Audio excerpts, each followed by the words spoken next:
स्पष्ट समझ लीजिए। ये बहुत चिंतन करके अपने जीवन में फिर आपको बता रहे हैं, भगवत प्राप्ति में सबसे बड़ी बाधा क्या है? हमारा मन, मन का स्वरूप संकल्प विकल्प करके भोगों में फंसाना। मन से हमारी इतनी घनी दोस्ती हो गई है जन्म जन्मांतर से कि मन ने जो चाहा वो मेरी चाह है, यही बंधन है, यही बंधन, इसी को पकड़ना है। मन ने जो चाहा, मन चाहता क्या है? 5 ज्ञानेंद्रियों के द्वारा भोगे जाने वाले समस्त विषय, जितने त्रिभुवन में भोग हैं उन सबको 5 में स्थित कर दिया गया। शब्द, स्पर्श, रूप, रस, गंध, और 5 ज्ञानेंद्रियों के द्वारा इनको जाना जाता है, ज्ञान होता है इनका। और इन भोगों को भोगने के लिए मन संकल्प विकल्प बनाता है। मन को मैं मानकर, मन को अपना मानकर हमारी दुर्गति हो गई, हम बंधन से युक्त हो गए, दुख पर दुख भोगते चले जा रहे हैं। सुख की लालसा से सुख भोग क्रिया परिणाम भयानक दुख, इसका मूल मन। मन को सुधारना केवल इसकी मित्रता को हटा देने से होगा, दूसरा कोई उपाय नहीं है। ये आप अच्छे से समझ लीजिए। मन को यदि सुधारना है तो इससे दोस्ती हटानी पड़ेगी। बहुत कठिन है इससे दोस्ती छोड़ना। ये जो चाहता है वही मेरी चाह है, ऐसा हमें भ्रम हो गया है। ये अशांत तो हम अशांत, ये शांत तो हम शांत, ये भोगों में तो हमें चाहिए भोग, मैं भोगता। बड़ा विचित्र ये बंधन हो गया है। अगर समझ पा रहे हो, मन की दोस्ती, मन में तन्मयता, मन में अपनापन, यही हमारी मन की गुलामी का मुख्य कारण है, यही बंधन है। जब तक हम मन से दोस्ती नहीं हटा देंगे, मन में तदात्मता जो हो गई उसे नहीं हटाएंगे, अपनापन जो हो गया उसको नहीं हटाएंगे, तब तक इस पर शासन नहीं कर पाएंगे। जब तक मन को अधीन नहीं कर पाएंगे तब तक भजन नहीं हो सकता। भजन की बातें हो सकती हैं, फिर भजन की बातों से हम सम्मान चाहते हैं, रुपया चाहते हैं, नाना प्रकार के भोग चाहते हैं, मनोकामनाओं की पूर्ति चाहते हैं। वो इन के इन प्रकार फंसा के ही रखता है, वो मुक्त नहीं होने देता। इसीलिए शास्त्रों में कहा गया है, बंधन और मोक्ष का कारण तुम्हारा मन ही है। विषय चिंतन भोगों में लगा हुआ मन बंधन का कारण है, भगवत चिंतन प्रभु में लगा हुआ मन मोक्ष का कारण है। स्पष्ट वर्णन किया गया है। इसलिए धैर्य पूर्वक अंतर्मुख होकर के इस मन से दोस्ती हटा दीजिए। ये बिना सत्संग के आप इस युक्ति को नहीं जान पाएंगे। आप इंद्रियां नहीं हैं, आप मन नहीं हैं, आप शरीर नहीं हैं, आप प्राण नहीं हैं, आप भगवान के अंश हैं, ये प्रकृति के अंश हैं, आप परमात्मा के अंश हैं। अपने को भूलकर इनकी अधीनता स्वीकार करके हमारी ये दुर्गति हो गई कि हम तुच्छ विषयों के अधीन हो गए। ऐसा लगता है यदि मन हमारा साथ नहीं देगा तो हम तो किसी काम के नहीं रह गए। अगर हम भोग नहीं भोगेंगे तो हमारा जीवन ही क्या रह गया। ये भ्रम बैठ गया है। यद्यपि आप पूर्ण काम हैं, आपको किसी भी वस्तु व्यक्ति स्थान भोग की किंचित मात्र आवश्यकता नहीं है, पर आपका ये मन आपको अधीन करके भोगों में सुख है, यही जीवन है, यही लाभ है, ऐसा भ्रम करा दिया है। उसी भ्रम को दूर कराने के लिए श्री भगवान गुरुदेव के रूप से, शास्त्र रूप से, नाना प्रकार के धर्मार्थ कार्यों के रूप से, कि इससे मन पवित्र होगा।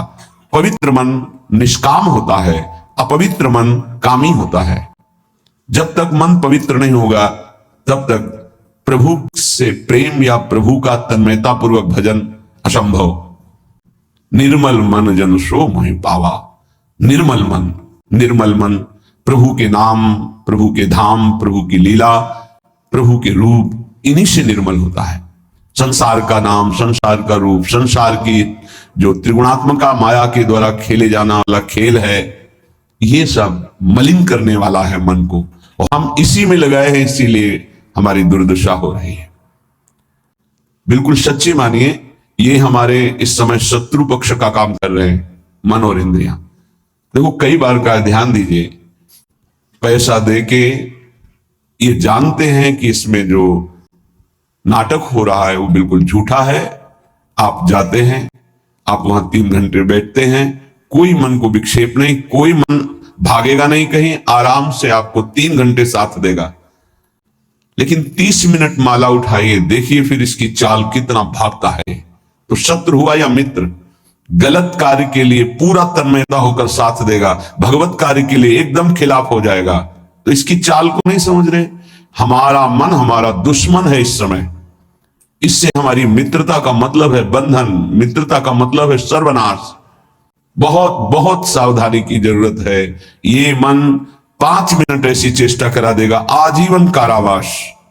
कुछ क्षण ऐसी चेष्टा करा देगा, फांसी की सजा। कुछ क्षण ऐसे पाप करा देगा, नहीं कोई जानेगा, तो अंदर से भयानक रोगों की उत्पत्ति, अशांति, हृदय का हर समय दाह युक्त होकर जलना, बहुत प्रकार से कष्ट ही कष्ट देने वाला है। दुख योनया, इससे दुख ही प्रकट होता है। इसलिए उपासक अपने आप को और मन को अलग करना सीखे।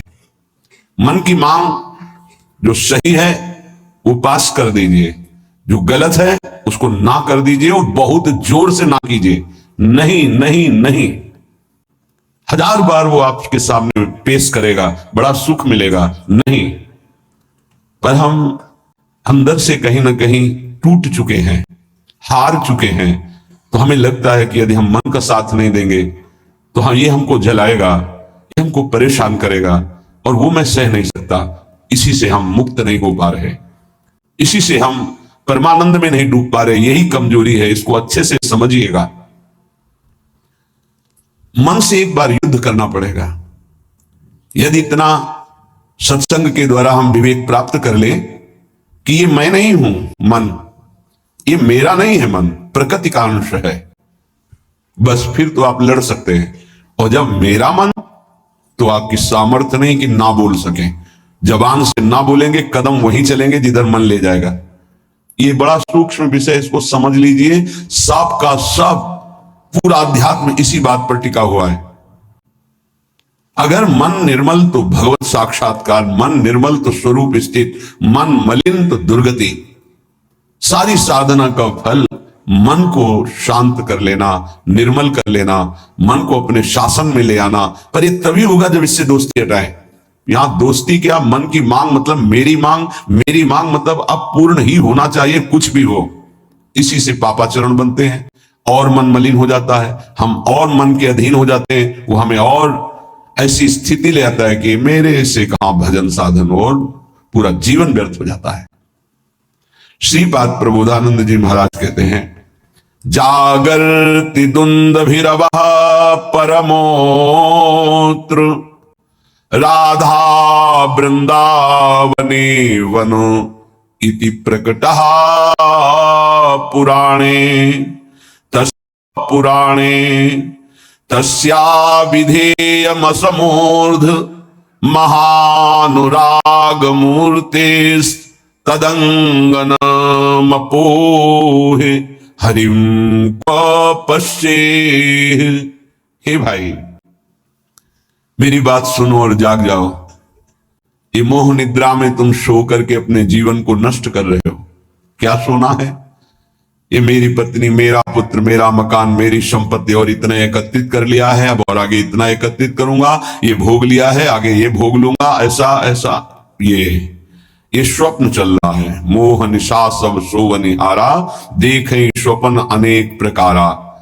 अब इस स्वप्न में इतना लंबा स्वप्न है कि हम ये जान ही नहीं पा रहे हैं कि हमको यहां से जाना है। कुछ नहीं ले जाना है। हम आए किस लिए हैं, कर क्या रहे हैं, करना क्या है, इसका समाधान ही नहीं हो पाया।